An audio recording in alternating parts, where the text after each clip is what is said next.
So today we're taking down my client's braids so that she can put on her own wig. First things first, we're going to analyze the hair and we are going to analyze the scalp.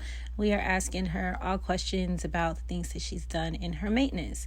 Then it's time for us to start taking down her hair. It was so fun. She was helping me at first, but she said that it hurts less when I do it than when she does it. So she was like, forget it. I'm a chill and definitely just eat my food and be great, which is what I love. I am here to serve. Stay tuned, guys, because I have a detailed video coming right about now. Okay, love, so we are going to take this braid down really quickly. I'm hoping that you guys can see from there. So her hair comes in this braid to about here. And you good. Take your fingers up the braid to see the little fluffies from her natural curls within the braid. What I'm gonna do is cut out here. Y'all see that? None of her hair is in it. And then there are two faster ways to take it down. Well, probably three actually.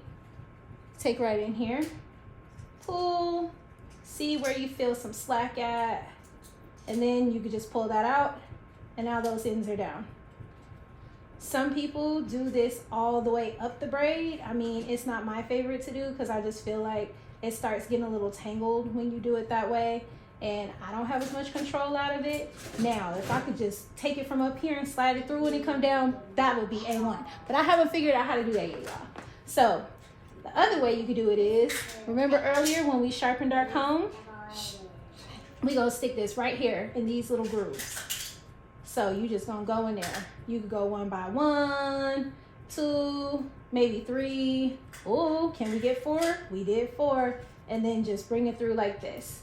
Now, once you start getting closer to her natural hair, you don't really want to run through it like that, just because you don't want to put too much tension. You don't want to disturb her curls. You don't want to yank her head. So, you know, at that point, I usually turn to our third option, which is the rat tail of the comb. Because it doesn't have these little dudes next to it, you're gonna get less tangle and less tension when you go in there.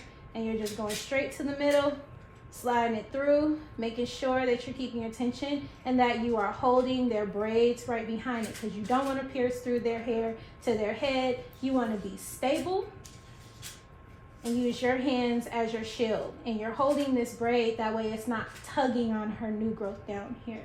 So it's just a gentle takedown. You just got to take your time, come on through.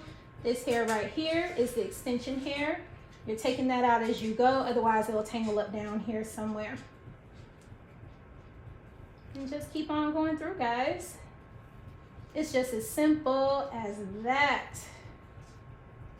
After we are done with our takedown, we're gonna shampoo and just braid her on down. Let's get down to this root, that way you know what to do with the buildup on the hair from the growth and the products.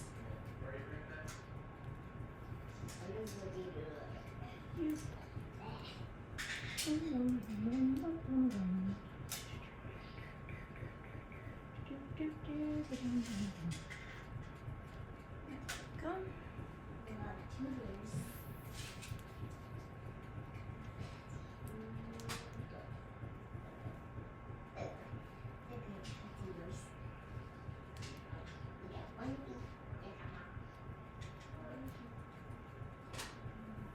More braiding hair.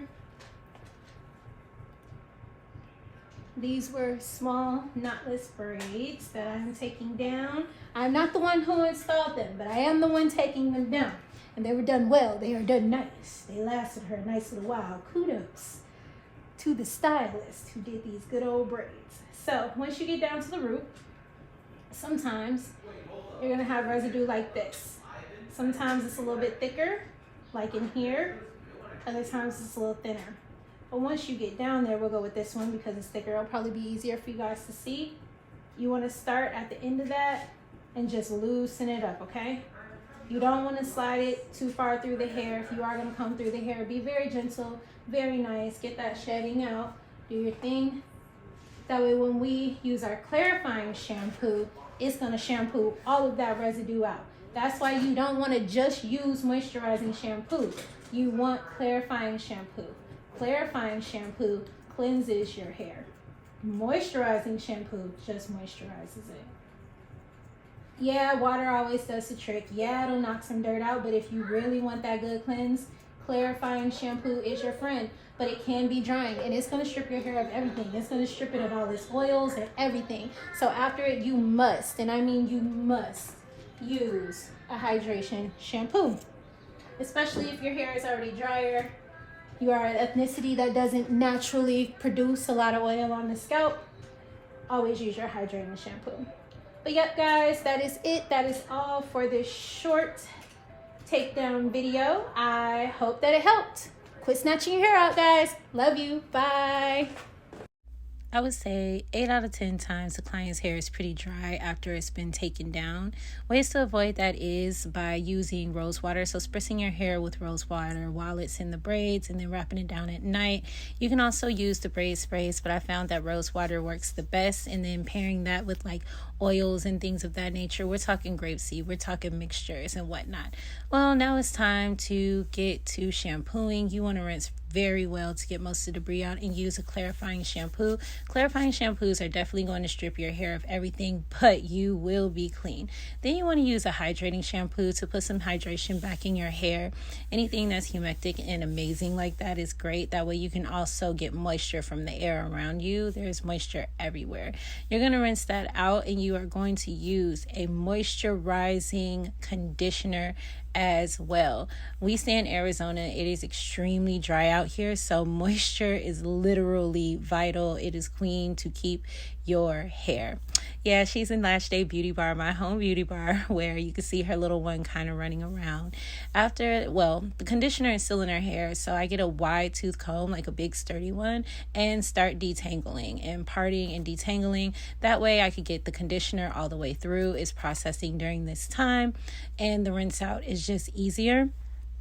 I am very gentle with my clients. Most of my clients are pretty tender-headed, so I try to do things in a way and process in a way that, they are more comfortable. And this particular client has a ton of hair. Girl, do you see her curls coming back? Yes, come on, girl, let's go. I love it, love it, love it.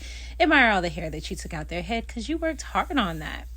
Now her hair is nice and moisturized. We are going to assess the hair again and then decide on which stretching method we're going to use. Some people like to twist and dry. That's a medium one. Some people air dry, which is keeping your curls. But we are going to blow dry today because she wants her braids to be pretty small and I don't want to have to use too much tension. I blow dry her with medium heat, and I am combing and sectioning her hair as we go and being very gentle about it because we don't want breakage. We don't want to dry it out too much, and we do not want to give the hair heat damage. At that point, I put the moisture back into the hair again. Everything is about moisture. I use products that lock in moisture and get to cornrowing her hair. Her hair is pretty thick and I love it, love it, love it. Very, very full, very, very healthy. At the front of the head, I make sure that the braids are smaller because she is putting on a wig after this, and you want to make sure that lays flat in the front. And I also make sure that the braids are nice and smaller at the top of the head. That way, oh, you guys can see it. That's so good.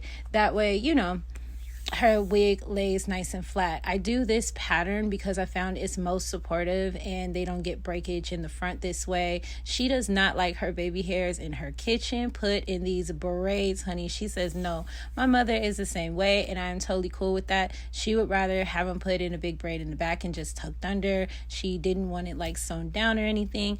This is the finished look. As you can see, the braids are smaller in the front and on the top. That way her wig lays well. She didn't really care about how tight it is down at the back, so I didn't sew it.